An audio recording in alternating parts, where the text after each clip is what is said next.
ચલાળાથી Bagasara road Gopalgram તેમજ હાલરિયાનો રસ્તો અતિ બિસ્માર છે। ચલાળાથી ગોપાલગ્રામ હાલરિયા સુધીના રોડની હાલત સુધારવા ઇજનેરને લેખિત રજૂઆત કરાઈ છે। ચલાળાથી ગોપાલગ્રામને હાલરિયા સુધીના રોડની હાલત અતિ ખરાબ હોવાથી લોકો ત્રાહિમામ પોકારી ગયા છે। આ બાબતે ચલાળાના પૂર્વ આચાર્ય અને ભાજપના અગ્રણી બિછુભાઈ માલા દ્વારા કાર્યપાલ ઇજનેર પીડબ્લ્યુડી અમરેલીને લેખિતમાં રજૂઆત કરવામાં આવી છે કે હાલ ચલાળાથી ગોપાલગ્રામ હાલરિયા અને અન્ય ગામડાઓના રસ્તાઓ અતિ ખરાબ થવા પામેલ છે।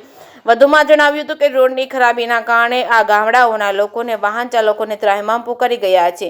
આ ગામડાઓ સાથે વ્યવહારિક અને વેપારિક રીતે જોડાયેલા છે તેવી લોક ફરિયાદ ઊભી થવા પામી છે। આ રોડ અંગે ખરાબી દૂર કરવા ડિસેમ્બર 2024માં બિછુભાઈ માલા દ્વારા રજૂઆત કરવામાં આવી છે। આજ સુધીમાં કોઈ અધિકારીએ આ પ્રશ્ન બાબતે લક્ષ્ય આપવામાં આવેલ નથી અને હાલ લોકો પરેશાની ભોગવી રહ્યા છે, જેથી કાર્યપાલ ઇજનેર અમરેલીને પૂર્ણ રજૂઆત કરવા જણાવ્યું હતું કે આ રસ્તાઓની સ્થળ પર મુલાકાત લઈ વૈકલ્પિક વહેલી તકે રિપેર થાય તેવી લોક માંગણીને ધ્યાને લઈ રજૂઆત સાથે જણાવવામાં આવ્યું હતું। સાથે ચૂંટાયેલા પ્રતિનિધિઓની બેદરકારી પણ ફલિત થાય તેવું બિછુભાઈ માલાએ જણાવ્યું હતું। જે કેસ ગુજરાતી સાથે બિપિન રાઠોડ ચલા બિછુભાઈ માલા પૂર્વ આચાર્ય કુમારશાળા ચલાલા અને બુદ્ધિજીવી સેલ જિલ્લા ભાજપ અમરેલી મેં મારા દ્વારા કાર્યપાલક ઇજનેર સાહેબ પીડબ્લ્યુડી ને ચલાલાથી ગોપાલગામ હાલરિયા અને બગસરા રોડને હાલત સુધારવા માટેની રજૂઆત કરવામાં આવેલ છે।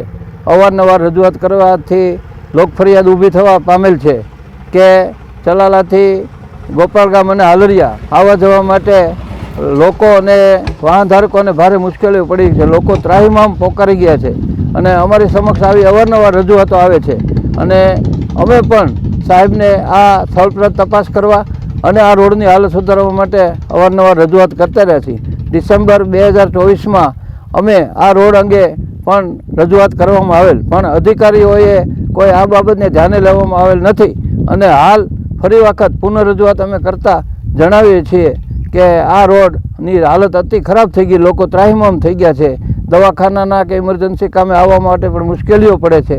તો અમારી આ અંગે ફરીવાર કાર્યપાલક ઇજનેરશ્રીને રજૂઆત કરી છે કે આને માટે તાત્કાલિક વહેલી તકે વૈકલ્પિક ધોરણે રજૂઆત રિપેરિંગ થાય એવી અમારી માંગ છે।